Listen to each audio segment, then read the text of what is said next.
We are not the people to control it. It's up to the government of Ethiopia to decide on the Decision on the two countries conflict.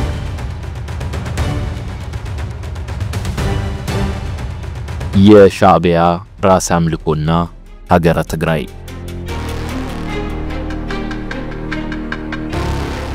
ውድ የሳሎን ቱ ቤተሰባችን በማይታመን ቅናሽ ታላቅ የሽያጭ ፕሮግራም ከጊፍት ሪል ስቴት ነው።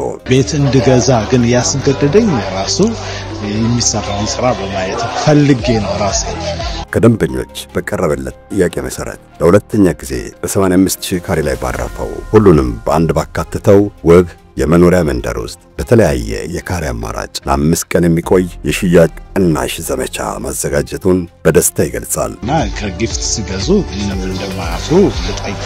ለ24 ዓመታት ብዙዎችን የቤት ባለቤት ያደረገው ጊፍት ሪል ስቴት አሁን ደግሞ አራተኛ መንደሩን በመሃል አዲስ አበባ በለጋር ነው ብሏል። አፓርታማ ቤቶችንና የንግድ ሱቆችን በዝቅተኛ ዋጋ ይግዙ።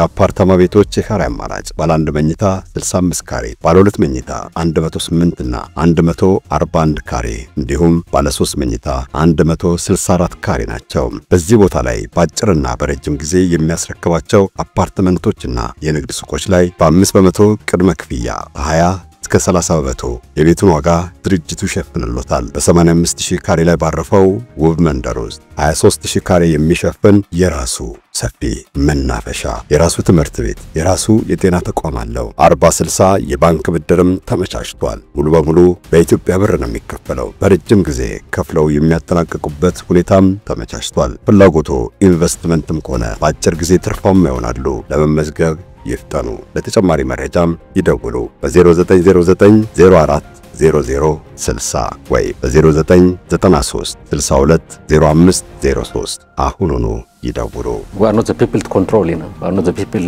make decision on the two countries conflict. እነኚህ በምስሉ ላይ የምንመለከታቸው ወረቀቶች ሀገረ ትግራይ ለመመስረት ያግዝ ዘንድ የህዝብን ፍላጎት ለመሰብሰብ በሚል በክልሉ የተለያዩ አካባቢዎች የተበተኑ መጠይቆች ናቸው። በመጠይቆቹ ትግራይ ራሷን ችላ ሀገር ትሁን ወይስ ከኢትዮጵያ ጋር ትቀጥል ከሚለው ጥያቄ በላይ አንድ ትኩረትን የሚስብ መሰረታዊ ጥያቄ ተነስቶ ይነበባል።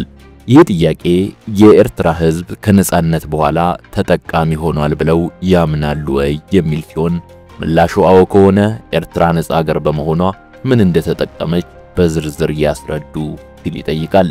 እንዲህ ያለው ጥያቄ የኤርትራ ሀገር የመሆን ትሩፋቶች በትክክል ምን ነበሩ የሚለውን ጥያቄ አንስቶ እምብዛም ያልተነገሩትን የትንሿን ሀገርና የሻዕቢያ አለቆች ከራስ ጋር የተገቡ አምልኮችና ስለ ራስ የተያዙ ስሁት ግምቶችን በተጨባጭ ከታየው መሪር ፍሬ አንጻር ለመመልከት መንገድ ይጠርጋል። ባናቱም አንዳንድ የትግራይ ልሂቃንን የእብደት ፍኖት ለማጤንም ይረዳል። ትግራይን ሀገርና ድርግ ከሚለው ጥያቄ በስተጀርባ ማሳካት የተፈለገው እውነተኛ ግብ በርግጥስ ነጻነት፣ ሰላም ወይስ ብልጽግና አሊያስ ጥቂቶች እንደገዛ ንብረታቸው በኋላ ኪሳቸው ቀርቅበው የሚዞራትን ትግራይ መፍጠር የሚለውን ጥያቄም የኤርትራ ተሞክሮ አንጻር መመልከትን ወሳኝ ያደርገዋል።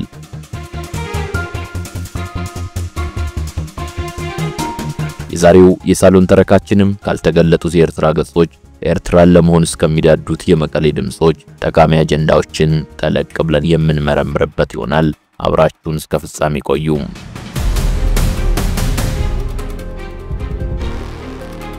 ኤርትራ ግንቦት 1985 ላይ የድህረ ቅኝ አገዛዝ አፍሪካን ካርታ በመለወጥ አዲስ ሀገር ሆና ብትወጣም የአዲሷ ኤርትራ መንግስት ባህሪ ግን በብዙ መልኩ የ1950ዎቹንና የ1960ዎቹን ድህረ ቅኝ አገዛዝ የአፍሪካ ሀገሮች አይነተኛ መልክ የተላበሰ ነበር። ይህን የሚያስብለው የኤርትራ ህዝባዊ ግንባር ሓርነት ኤርትራ ወይም ሻዕቢያን ለይስሙላ እንኳ በምርጫ ካርድ ያልመረጠው መሆኑ በአንድ በኩል ይህን ተከትሎም በሀገሪቱ የመድብለ ፓርቲ ስርዓት አለመኖርና ህዝቦችን ያለማሳተፍ ባህሪ ያለው የፖለቲካ ስርዓት መንሰራፋቱ በሌላ በኩል በማሳያነት ሊጠቀሱ የሚችሉ እውነታዎች በመሆናቸው ነው።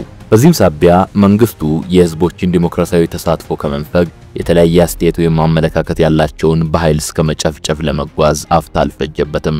ገና በጠዋቱ በ1986 ዓ.ም በቀድሞ ተዋጊዎችና የጦር አካል ጉዳተኞች የተካሄደውን ሰላማዊ ሰልፍ በወታደራዊ ኃይል መበተኑና በጭካኔ መግደሉ የሚናገረው ብዙ ነው።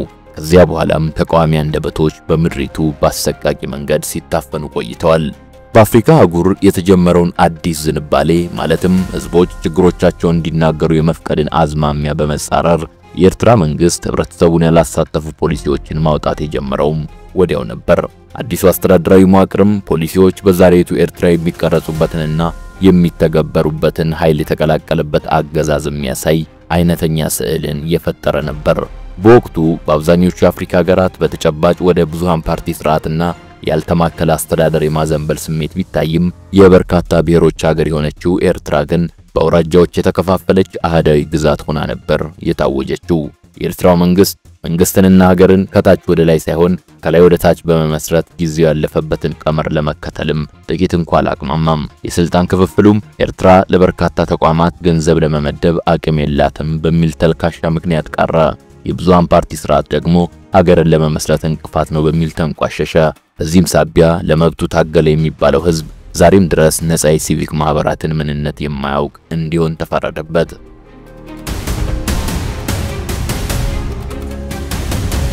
በህይወት የሌለው የኤርትራ ህገ መንግስት ስለምን ቅርጫት ውስጥ እንደተጣለ የኤርትራ ባለስልጣናት ተጠይቀው ሲመልሱ የኤርትራውያን የተለየን ስለሆንን በአብዛኛው የምናተኩረው ተግባር ላይ ነው በማለት መልሰዋል።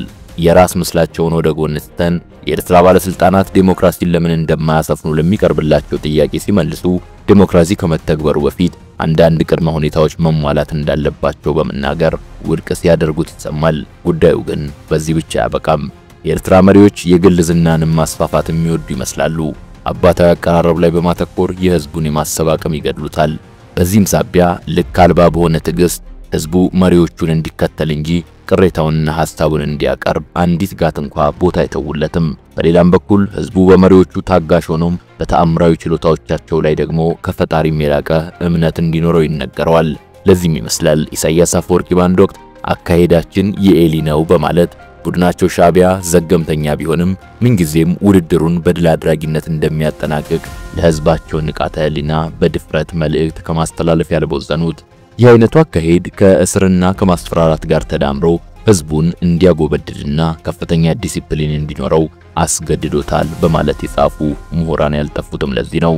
የኤርትራውያን ህይወት ሌላም አሳፋሪ ገጽ አለው። ይኸውም የሀገር ኤርትራ መብት ከኤርትራውያኑ በላይ ነው በሚል መርህ የተቀነበበ መሆኑ ነው።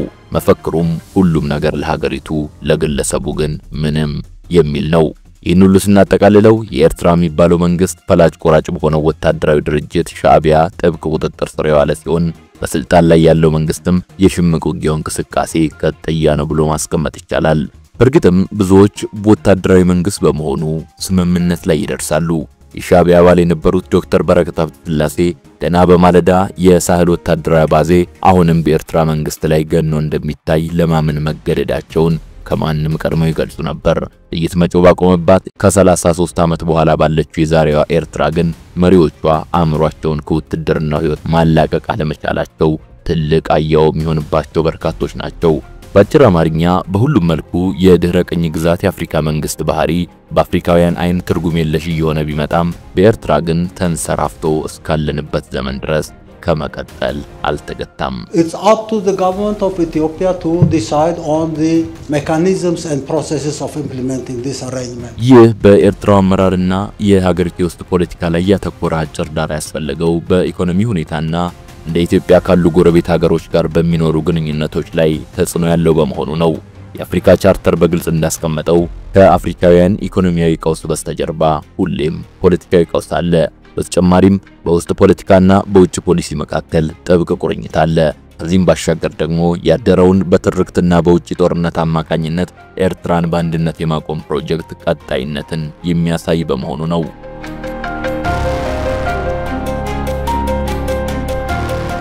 ሻዕቢያ በኢሳያስ አፈወርቂ አመራር ስር የከረረ ጥላቻ የተጠናወተው ብሔረተኝነት ሲከተል የቆየ ሲሆን ችግሮች ባጋጠሙት ቁጥርም ወደ ጦሩ ፊቱን ሲያዞር ቆይቷል።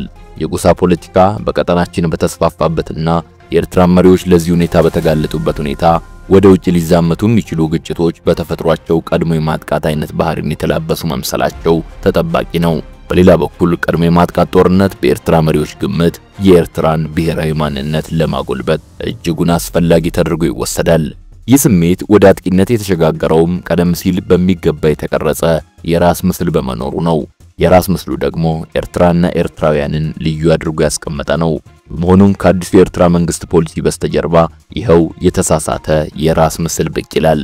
የትንሿና ድሃዋ ኤርትራ የውጭ ፖሊሲም የተወለደው በዚህ መልኩ ነው ማለት ይቻላል። ይህ የውስጥ ፖለቲካና የኤርትራ የራስ ምስል አባዜ ቀስ በቀስ የቀጠናውን ወታደራዊ ፖለቲካዊና ኢኮኖሚያዊ ፖሊሲዎች እንዴት እንደቀረጸና ኤርትራንም እንዴት ከሁሉም ጎረቤቶቿ ጋር ባላንጣ እንድትሆን እንዳደረጋት መመልከት ጠቃሚ የሚሆነውም ለዚህ ነው። የፖለቲካ ምሁራን ጦርነት በአጠቃላይ ከመንግስት ባህሪ የተነሳ ብቻ ሳይሆን በአንዳንድ መንግስታት ባህሪ ሳቢያ እንደሚመነጭ ይስማማሉ። ይህ በእንዲህ እንዳለ የጦርነት ታሪክ ጠበብት ደግሞ ጦርነት ከሌሎች አማራጮች ጋር ተደባልቆ የሚካሄድ ፖለቲካዊ ተግባር ነው በማለት ይናገራሉ። በአመዛኙ በሀገሮች መካከል ጦርነት ሊካሄድ የሚችለው መንግስታቱ በአፋኝ መዋቅሮችና በጦር መሳሪያዎች ላይ ህጋዊ ሞኖፖሊያቸውን ወይም ሙሉ መብታቸውን ካረጋገጡ በኋላ ነው። ታሪክ እንደሚያሳየው በጥቃቅን ጉዳዮች የተነሳ ጦር የሚመዝ መንግስት የለም። ብዙውን ጊዜ ግጭት ጥልቀት ያላቸውን ምክንያቶች በማንሳት ትክክለኛነታቸውን ማሳየትን ግድ ይላል። ይሁንና ፖለቲካዊና ኢኮኖሚያዊ ምክንያቶች በአመዛኙ የበላይነት ኖራቸው ነው የሚታየው። በመሆኑም ጦርነት የፍላጎቶች ግጭት እንደመሆኑ የአንድ ሀገር ፖለቲካዊ ፍላጎቶችና ፈቃዶች በአካባቢው በቀጠናውና በዓለም አቀፍ መድረኮች ጎልቶ እንዲታይ ማድረጊያ አንድ መንገድ ይሆናል። በእርግጥ ይሄ የሚወሰነው በራስ የተገመተው ትክክለኛ አቅም ወይም ኃይል በመኖሩ ላይ ነው። ሞራላዊ መነሻና የተሻለ አቋም ይዞ መገኘትም ወሳኝነት ይኖራቸዋል። ምክንያቱም መንግስቱ በስህተትም ሆነ በትክክል ራሱን ማሳመንና የተግባሩን ትክክለኛነት ለማሳመን ጥረት ማድረግ የሚኖርበት በመሆኑ ነው። ከተጨባጭ እውነታ ውጪ በርካታ ኤርትራውያንና መሪዎቻቸው ኤርትራን የተለየች ሀገር አድርገው እንደሚያዩ ቀደም ሲል አንስተናል። ጠንካራና ተወዳዳሪ የሌለው የጦር ኃይል አለን በማለት የመደንፋታቸው ጉዳይ ግን የተጋነነና ተረት የሚበዛበት ነው። ግነቱ በኤርትራ መሪዎችና ኤርትራውያን ብቻ የተወሰነም አልነበረም። አንዳንድ የምዕራብ ፖለቲከኞችና ጋዜጠኞችም በአፍላዊ ነጻነት ወቅት ኤርትራ በአፍሪካ ልዩና በህዝባዊ ጦርነት ላይ የተመሰረተች ምድር እንደሆነች እንዲያምኑ እስከ መገደድ የደረሱበት ጊዜ ነበር። ለዚህ የኤርትራው መንግስት የህትመት ውጤት የሆነው እንግሊዘኛ ጋዜጣ ተዋጊዎቻችን በቀጠናው የላቀ የውጊያ ብቃትና ርቀት ያላቸው በመሆናቸው ለነጻነት ባደረጉት ብቻ ሳይሆን በመርሆቻቸው ዙሪያ ያለማወላወል በመቆማቸውም በአፍሪካ በታላቅ ኃያልነታቸው ተሞግሰዋል የሚለውን የተጋነነ ድምዳሜውን ማስታወስ ይቻላል።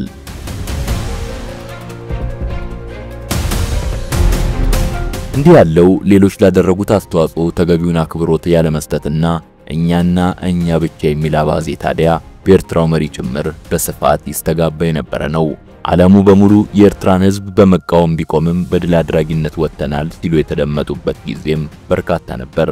እንዲህ ያለውን እብሪትና ተአብዮ የተቀላቀለበት ድንፋታ ከተቹ የሰከኑ ኤርትራውያን ምሁሮች መካከል አንዱ የሆኑት ዶክተር ተከስተ ነጋሽ ግን ኤርትራውያን አንድ ቀን የኢትዮጵያ ህዝብ በኃይል በተመለመሉ ወታደሮች በወታደራዊ መንግስት በሚካሄደው ጦርነት ውስጥ ለመሳተፍ ፈቃደኛ ባለመሆኑ የዋለላቸውን ውለታ የሚናገሩበት ቀን ይመጣል በማለት ፍሬን እንዲይዝ አሳስበው ነበር።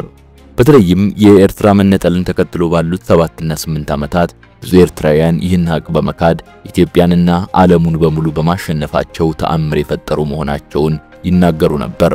ቱሪስቶች ሳይቀር ኤርትራን እንዲጎበኙ የሚገፋፉበት ልዩ መስህብ ይኸው እስከመሆን ደርሶም ነበር። ሲንጋፖርን በመጎብኘት ላይ የነበረ አንድ ዝቅተኛ የኤርትራ ባለስልጣን ከአንዳንድ የሀገሬው ቱሪስቶች ኤርትራ ምን የምትታወቅበት የመስህብ ቦታ አላት ተብሎ ሲጠየቅ እኛ ኤርትራውያን ኢትዮጵያንን በማሸነፋችን ባለም እንታወቃለን ሲል መመለሱም በጽሑፍ ሰፍሮ ይገኛል። የኤርትራ ባለስልጣናትም በተለያዩ ጊዜያት አንድ ህዝብ በሶቪየት ህብረት የተደገፈን ግማሽ ሚሊዮን ጦር ማሸነፍ ከቻለ ምን ይሳነዋል በሚለው ንግግራቸው ይታወቃሉ።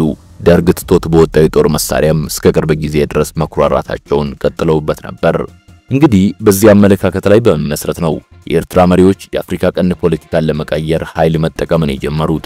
መንግስቱም የህዝቡን ስሜት በማነሳሳት መሰረተ ቢስና ሳማኝ የሚመስሉ ነጥቦችን በማቅረብ ህዝቡን ለዓላማው አበጃጀው። አመራሩም እጅግ ጠንካራይቱ ሀገር ኤርትራ በቀጠናው ጠቃሚ ሚና መጫወት እንደምትችል አመነ። እዚህ ጋር የኤርትራን የውጭ ፖሊሲ መነሻዎችን መፈተሽ የኤርትራውያኑን የተሳሳተ እብሪትና የራስ ምስል ዲፕሎማሲያዊ ሽርሸራና አፍራሽ ውጤትን ለማየት ያስችላል። የ1983ቱ ጦርነት እንዳበቃ የኤርትራ ምሁራንና የፖለቲካ መሪዎች በቀጠናው ፖለቲካ የኤርትራን ወሳኝ ሚና ለማሳመን ሲሞክሩ ነበር። በዚህ ረገድ የኤርትራ መሪዎች ይበልጥ ግልጽ ነበሩ ማለትም ይቻላል። የመንግስት የህትመት ውጤቶች በይፋ ኤርትራ በአፍሪካ ቀንድ ወሳኝ ሚናን መጫወቷ የማይጠረጠር መሆኑንም በተደጋጋሚ ገልጸዋል። ወዲያውኑም የኢሳያስ ኢጋድን የመቆጣጠር ዓላማ ይፋ ወጣ። ሆኖም የአፍሪካው እስራኤል የተባለችው ሀገር በቀጠናው ሊኖራት ባሰበችው ሚና ብቻ አረካለች። በቀይ ባህር ደህንነት ረገድ የዚህን ያህል ሚና እንዲኖራት በጽናት ጣረች። ሻዕቢያ የኤርትራን የባህር ድንበር እስከ ማስፋት በመሄድ በደርዘን የሚቆጠሩ የግብጽ አሳ አጥማጆችን በቁጥጥር ስር አዋለ። ይህም በወቅቱ የግብጽ ባለስልጣናትን ሳይቀር እስከ ማስቆጣት ደርሶ ነበር።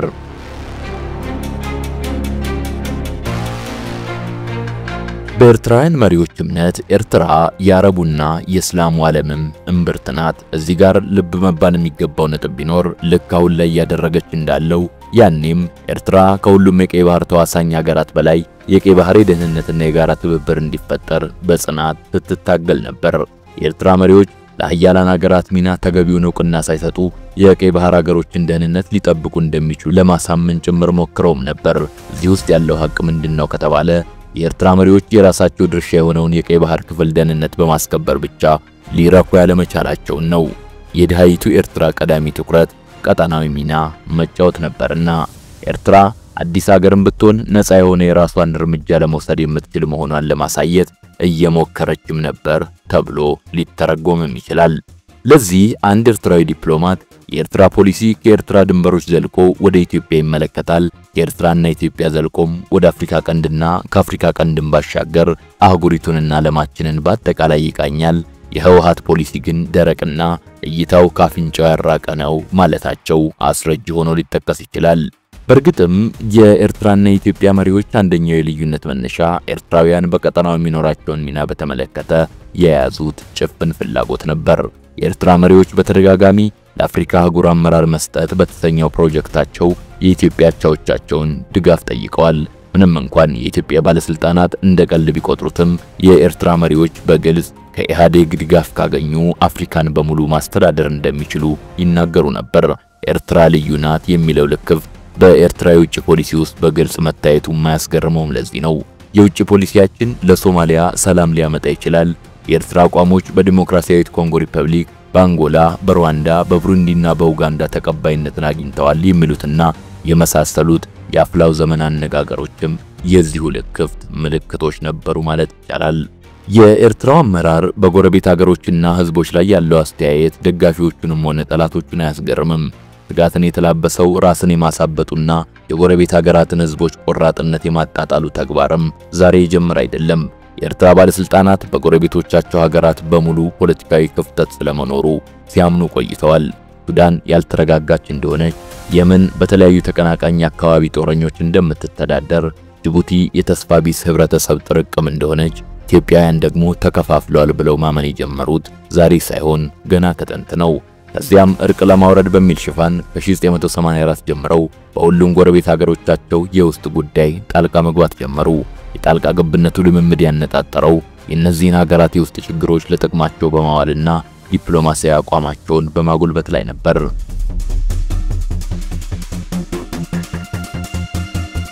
በ1984 የኤርትራ መሪዎች በሶማሊያ የጦር አበጋዞች ጉዳዮች ውስጥ ጣልቃ ይገቡ ነበር።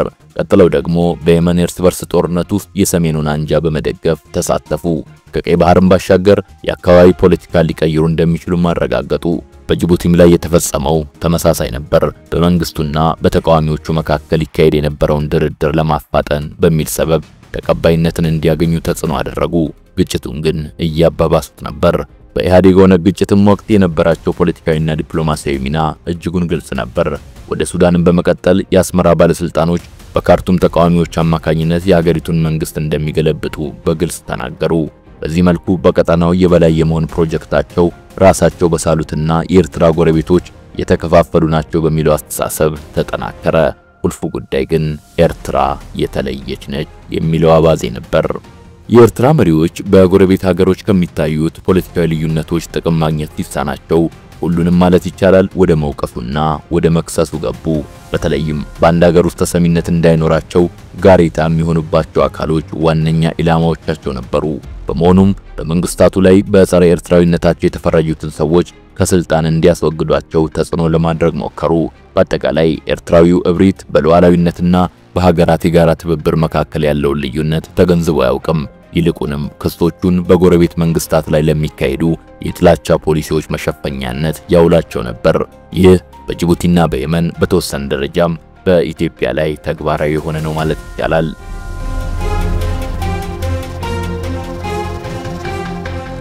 ነገራችንን ለማጠቃለል እንዲህ ያለው ለራስ ከሚሰጥ የተሳሳተ ግምትና አምልኮ የሚመነጭ ልክንም አቅምንም ያለማወቅ ፖለቲካዊ ፍላጎት ኤርትራንና ኤርትራውያንን ዛሬ የደረሱበት ሁለንተናዊ ውድቀት ላይ እንጂ የስኬት ማማ ላይ አላስቀመጠም። ህዝብን የመልማት ጸጋንና የመብት ጥያቄን ሚዛን ባላሳጣ መንገድ የሚከወን በሰጥቶ መቀበል መርህ ላይ የሚመሰረት የአንድነት ፖለቲካ እንጂ በተአቢዮ እኛ እንዲህ ነን ተብሎ የሚገባበት ስሜት ወለድ እንቅስቃሴ በአንድ የታሪክና የሁኔታዎች አጋጣሚ ድል ቢያጎናጽፍ እንኳ ዘላቂ አሸናፊነትን እንደማያረጋግጥ የኤርትራ ተሞክሮ ትልቅ ማስተማሪያ ነው። እንዲህ ያለው ተሞክሮ የከሸፈው የኤርትራ መንገድ ለትግራይ ምን ያህል ይበጃል የሚለው ጥያቄ ቀደም ብለን በመግቢያችን ባነሳነው በትግራይ ክልል ለህብረተሰቡ እየተሰራጩ ባሉ መጠይቆች ውስጥ ትልቁን ድርሻ የያዘ ጥያቄ ሆኗል። ይበርግጥም ትግራይ ሀገር ክትከውን እያ በሚል አደንቋሪ ድምጽ አየሩን ሲሞላ ከሚውለው ተቸንካይ ልሂቅ መካከል ጥቂት አስተዋዮች አለመጥፋታቸውን የሚጠቁም ነው። ኤርትራን ለተመለከተ ግን ምላሹ የራቀም የረቀቀም አይደለም። ሰላም ለሰፊው ህዝብ።